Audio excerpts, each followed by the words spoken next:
Ever After High, Next Top Villain by Suzanne Selfers. Chapter 5, The Cauldron Room. Ever After High did not look like your typical campus. Perched on a bluff, the school itself was a hodgepodge of halls, rooms, and towers that rose high above the village of Bookend. Some of the towers were so tall that they pierced through the clouds. All the balconies provided breathtaking views of the surrounding forests, farmlands, and meadows. Trees were welcome to grow inside, and so they became part of the structure, supporting ceilings with their branches and cementing the foundation with their roots. It was a living building of sorts, filled to the brim with energy and magic. And stairs. Lots and lots of stairs. Duchess and Lizzie stood at the end of a hallway, in front of a narrow door with a sign that read, "To the Dungeon." "Ugh," Lizzie said. "I hate dungeons." "Me too," Duchess said. The dungeon back home had a few ancient skeletons and smelled like rotten eggs. She'd gone down there once, on a dare from the cook's boy. She never went again. It made perfect sense that the class specializing in villainy would be held in such a dreary place. At least she wouldn't have to spend more than a few minutes down there. She'd get Mr. Badwolf's permission to transfer and be on her way. The stone stairs were steep and slippery. Did I miss the hex about wearing hiking boots? Lizzie grumbled as she clung to the wrought iron railing. Her red heels were not designed for this sort of terrain. Duchess's shoes weren't much better, but she wasn't going to take them off and risk stepping on a spider, or something worse. Just above their heads, stone hands stuck out of the wall. Each hand held a lighted torch. The flames cast strange shadows. Cobwebs sparkled between the stones. Something darted in front of them. "Was that a rat?" Duchess cried. "A rat, a rat, a rat," echoed down the stairs. "A rat the size of a cat," Lizzie said. Shovel squealed and burrowed deeper into Lizzie's bag. "Oh my wand, there's another one! Professor Piper needs to clean this place up." They reached the bottom of the stairwell, only to find another set of stairs, this one even narrower and steeper than the last. Lizzie groaned. "You'd think that Headmaster Grimm could at least put an elevator in this place. Seriously, don't the villains deserve better?" There was some truth to that. Villains were just as welcome at Ever After High as the heroes. Both had equally important roles to play in fairy tales. Without darkness, there couldn't be light. An elevator would be nice, Duchess said as she brushed a cobweb from her nose. She couldn't wait to be in fresh air again. Neither her ballet side nor her swan side wanted to be underground. Dancers jump, birds fly. Dancers leap, birds soar. They do not tunnel. Another sign waited at the bottom of the second stairwell. "This way to dungeon, coach class. This way to dungeon, first class. This way to the creepy cellar. This way to the cauldron room." "Cauldron room," Duchess said, pointing. With Lizzie still in the lead, they hurried down the dimly lit corridor. Dampness glistened on the stone walls. Pairs of red eyes glowed from the ceiling. The girls doubled their pace. The door to the cauldron room had been propped open by an empty cauldron. "It's hot in here," Lizzie complained as they stepped inside. The feather on Duchess's headpiece immediately wilted. It was like stepping into a sauna. The source of the heat was a fire burning in a large stone hearth.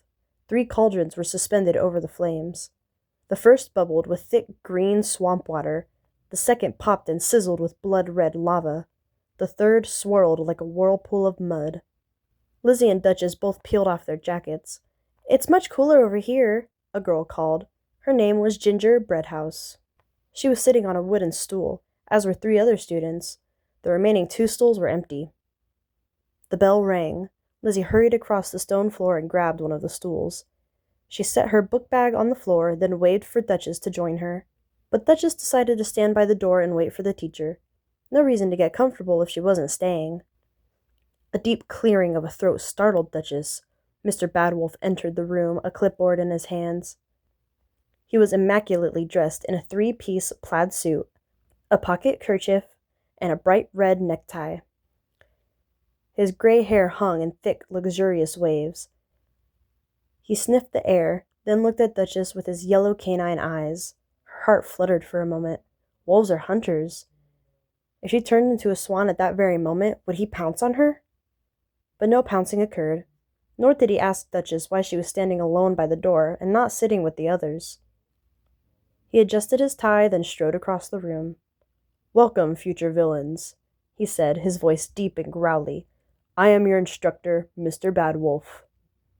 "Excuse me," Duchess said as she followed him, "but there's been a mistake." She held out her letter. "I'm listed in this class, but I'm not supposed to be here. My name is Duchess Swan." "Oh, great. Well, then I'd like your permission to transfer to another class. Something more fitting?" "More fitting?" He raised his bushy eyebrows. "Are you not good enough for this class, Miss Swan?" One of the students giggled. Duchess squared her shoulders. "Of course I'm good enough. I'm good enough to do anything," she said proudly. "But I'm not evil. I mean, there's no evil in my bloodline, so I don't think I should be in a villain class." "Is that what you think?" He took the parchment from her and wrote in big red letters, "Transfer denied." Then he handed the parchment back. "But—" It wasn't a ferocious, loud growl. Rather, it was soft, as if given as a warning. "Sit down, Miss Swan." Duchess gasped. Then, with angry footsteps, she marched over to the last stool and sat down with a loud humph. Lizzie whispered, "Bet you're feeling a little bit evil now." She was. She wanted to give Mr. Badwolf a piece of her mind. She wanted to tell him that not only was she good enough for this class, but that she was better than this class and everyone in it. Mr. Badwolf stood with his feet wide apart, holding the clipboard behind his back. "Does anyone else have any personal issues they'd like to bring to my attention?" He was clearly being sarcastic, but Lizzie's hand shot up anyway. "Yes, I have a whole list of issues. I would like this class to begin later. It's so early, and I need extra time in the morning to find everything because my playing card army is back in Wonderland. I also think we need to have an elevator installed. I cannot be expected to hike up those stairs every day in my heels. And the rats are scaring my hedgehog. I'd like you to do something about that." She folded her hands in her lap, waiting for his response. The big wall clock tick-tocked. The cauldrons bubbled, but none of the students said anything. They sat, waiting to see what Mr. Badwolf would do. Duchess figured that if he helped Lizzie with some of her requests, then he'd surely reconsider Duchess's request for a transfer. He narrowed his eyes and glared at Lizzie. "If you are worried about rats, Miss Hartz, then I suggest you and your hedgehog each get a rabies shot. I get mine every year." He jangled a tag that hung on a chain around his neck. The only boy in class laughed. His name was Sparrow Hood. Lizzie shot him a nasty look. Then she said, "I have no intention of getting a rabies shot. I got all my shots back in Wonderland. I've been vaccinated for walrus warts, tea-pox, and March hare madness."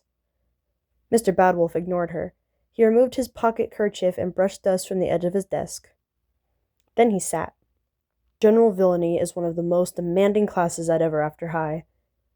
If you manage to get an A grade, you will join the ranks of students before you, such as the Wicked Stepmother, the Billy Goat's Gruff Troll, and myself, of course." He smiled, revealing a row of sharp canine teeth. An A was the highest grade in each class. The Duchess had a perfect score of A's on her transcript. Mr. Badwolf continued, "Each of you has been hand-selected by the headmaster himself to attend this class, because each of you has the honor of being the son or daughter of a confirmed villain, or being closely related to someone evil." Duchess's hand shot up. Excuse me, but—" His eyes flashed. "Interruptions are not allowed in my classroom," he snarled. Her hand fell to her side. What a grouch. "As I was saying, each of you is here because you come from an evil bloodline, or," he looked at Duchess, "you have the capacity to be the first in your family to go bad." Go bad? A chill ran up Duchess's spine.